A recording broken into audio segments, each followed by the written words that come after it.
For the last installment of the Chapter 4 videos, we're going to talk about social contexts. So, considering social context, first we consider the family. This is a constellation of subsystems defined by their generation, their gender, and their role. Subsystems have reciprocal influences on each other. So, consider a child who's first in the family, first child of the parents, versus the youngest, and consider how many children there are in the family. Consider whether the children are male or female. That's impacted as well. Transition to parenthood. So new parents face a disequilibrium and must adapt to it. So they, especially brand new parents. And so a parent that only has one child when this child was born, and their life beforehand and their life afterward changed dramatically. But having even another child, a second child or a third child, or so on, your life is impacted at each level. Everyone's life is impacted at each level. Developing strong attachment to the infant and maintaining connections with their partner and their friends and their careers. This is all impacted by a new person coming into their life. So, considering all these relationships here. So, interaction between children and their parents, direct and indirect effects. So, consider the parenting, the way they parent impacts the child's behavior and development. This behavior and development impacts the parenting. So, how this child behaves impacts how they're parented, and how they're parented impacts how they behave. Their behavior and development impacts the relationship between the parents, because let's say one parent wants to parent one way, one parent wants to parent the other way. They don't necessarily always see eye to eye on things. So this relationship between the parents, though, the more it changes, that impacts the behavior of the child, and that also impacts the way they parent. So they may not agree on something, which may cause them to fight even more about something else. The parenting also impacts their marital relationship. So all of these relationships impact one another. Now throw in another child. And so this child, and I can tell you firsthand here how my children react to the way we parent their sibling. So that's difficult because you cannot parent children the same way. You think you can. As a parent, you think when you know, especially if you have brothers and sisters, you think that, oh, I'm going to have children and they're going to be parented exactly the same, and my kids will know that I don't have a favorite and things like that, right? But that's not how it works, because no matter how many times I tell my children I do not have a favorite child, they think I have a favorite child, and they assume that it must be the other one, or I have one who thinks it's him and the other one who thinks it's the other one. So it's all these relationships you have going on in the family unit are impacted by one another. So my oldest had to be parented in a certain way because of his personality.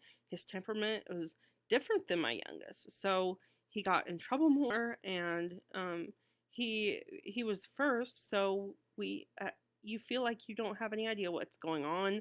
Sometimes as a parent, like you look to different resources you have, which might be a family member that has kids, or a friend that has kids, or nowadays we have the internet, and we can look up articles in, all these different magazines, or ask the doctors or things like that. But it doesn't necessarily, you just don't ever feel prepared to be a parent.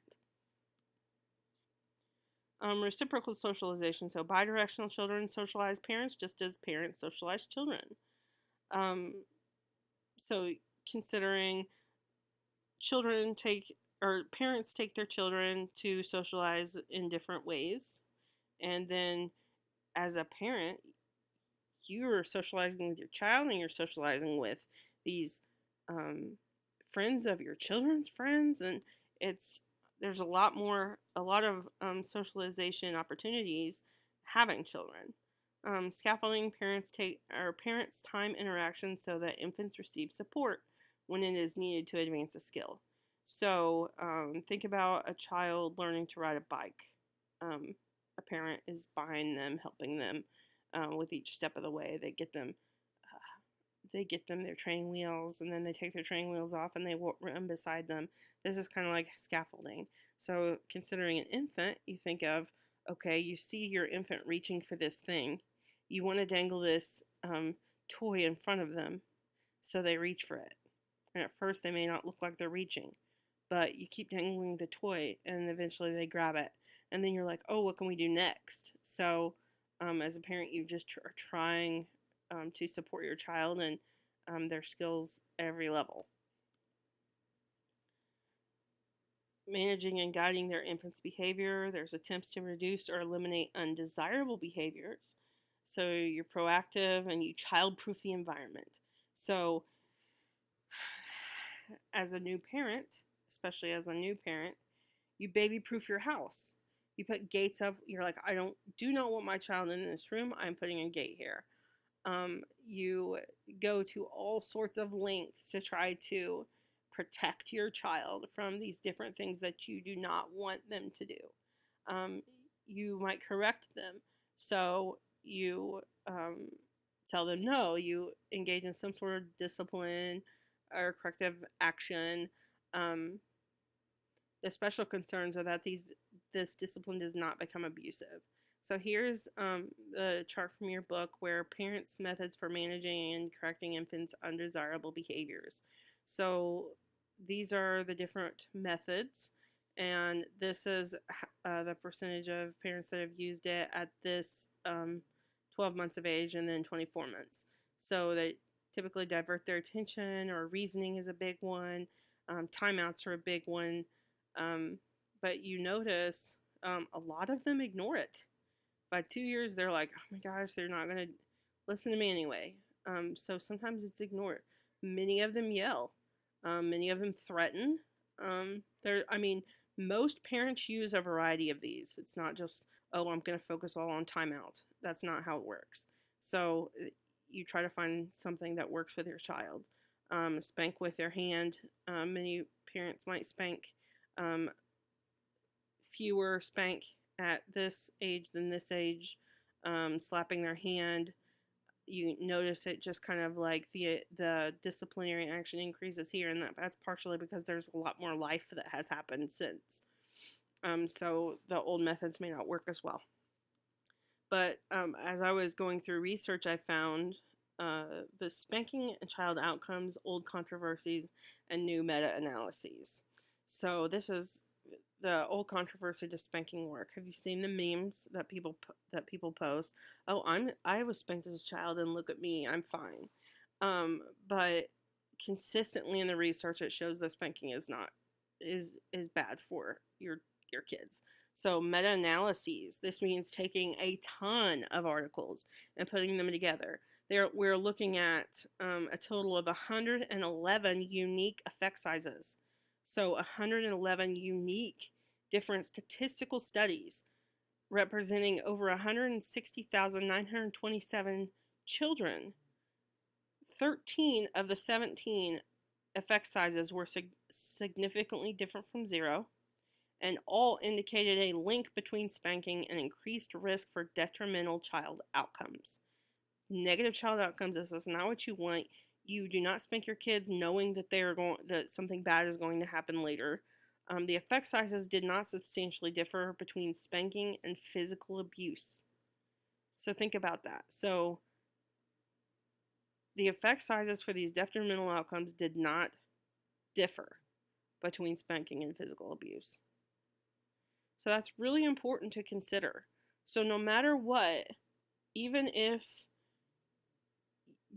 this anecdotal evidence of this person says, well, I was spanked as a child and I'm fine, or I spanked my kids and they're fine, looking at research with over 160,000 children, this is not the outcome that we are hearing from individual parents who think spanking is okay. This is actual scientific research that is studying these happenings about what happens when kids are spanked. And they're finding that the detrimental outcomes, these effect sizes between spanking and physical abuse, are not different. So, considering social context, maternal and paternal caregiving, mothers still spend more time in a caregiver role than fathers. They're more likely to engage in a managerial role with the children. And consider also, if a mother is breastfeeding, which more mothers seem to, I think, more mothers seem to be breastfeeding now because there's more research that comes out saying it's healthier. So they spend more time with their child, probably. But more mothers still spend more time in the caregiver role. Paternal interactions tend to be more play-centered versus caregiving centered. And an increasing number of full-time stay-at-home fathers, though, in the U.S.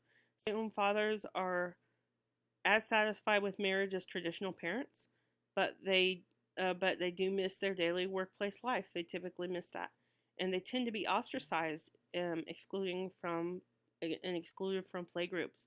So those children with the stay-at-home fathers may not necessarily have as many social interaction possibilities, because it is an atypical situation to have a stay-at-home father versus a stay-at-home mother. But seeing as that we have more of a open-minded outlook, it seems that the stay-at-home father population is increasing. Many children in the U.S. experience multiple caregivers. It includes childcare provided by others. So, parental leave, many U.S. adults do not receive paid leave to care for young children. Childcare policies vary across the world. The European Union mandated 14-week paid maternity leave in 1992. U.S. currently allows up to 12 weeks of unpaid leave for parents who are caregiving or caring for a newborn. When I had my first son, I was employed at a factory, and I got 8 weeks of paid leave, and it was basically a very small percentage or it felt like a very small percentage. I didn't make nearly what I thought I would of my usual pay. And it was difficult. Like, I needed to stay home. I needed to recoup. I still had to stay home because I had a C-section, so I had to recover from surgery, and I did not get the paid leave as well, and it did not work out as well as I had hoped. There's variations in childcare. The factors that influence the effects of childcare include the age of the child, the type of childcare, the quality of the program. The type of childcare varies extensively from large centers, private homes, commercial organizations, and nonprofit centers. Childcare providers can be professionals or untrained adults.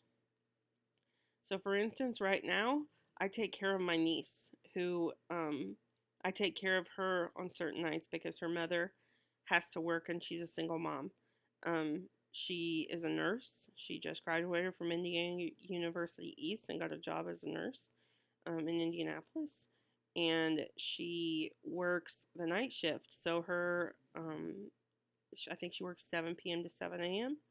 So this is about 3 or 4 days a week that she works, but the way it works out, I have to watch my niece about 3 times or 2 to 3 times a week. So she comes over here, she's dropped off, and she stays here all night. There are no child care centers around us that are open for 24 hours. So therefore, it impacts the ability for my sister to be able to afford a child care center, or be able to go to a child care center versus family. But luckily, I'm here, so my niece comes over here. Now you can see that primary care arrangements in the U.S. for children under 5 years with employed mothers, there is a 28% is center-based, 27% is parent-based, 27% is relative care, or 14% is family child care, and 4% have a nanny. So nanny is probably much more expensive.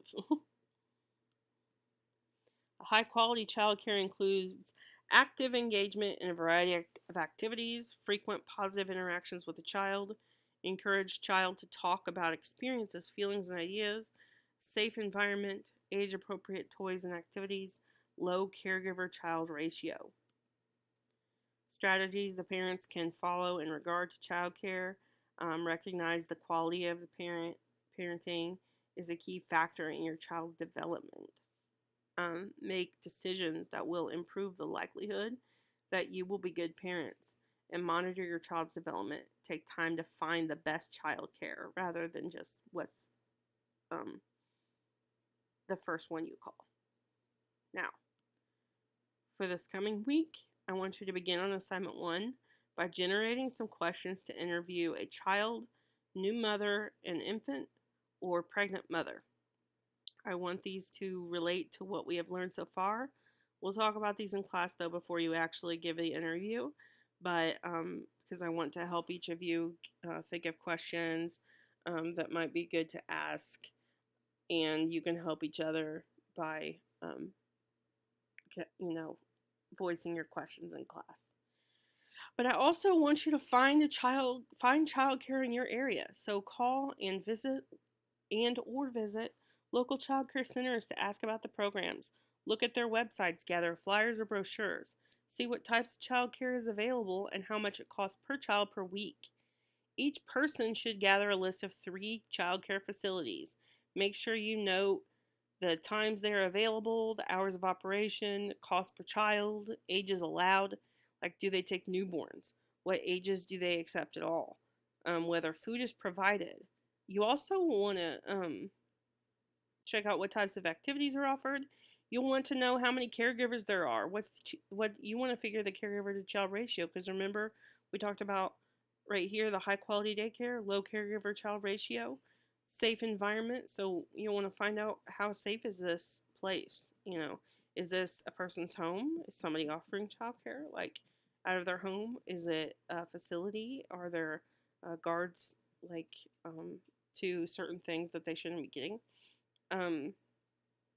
Things like that. Is there frequent child interaction between the adult and the child? And also, we'll talk about these in class. We will definitely be talking about them in class, and you will be talking about them with each other and with me. So make sure you actually bring your list. I want you all to have 3. And I also want you to read chapter 5 only. Rather than 2 chapters this week, let's see if focusing on one is better and more conducive to your learning and the experience within class. Okay? So that is it for this chapter 4 video. If you have any questions, comments, or concerns, please let me know.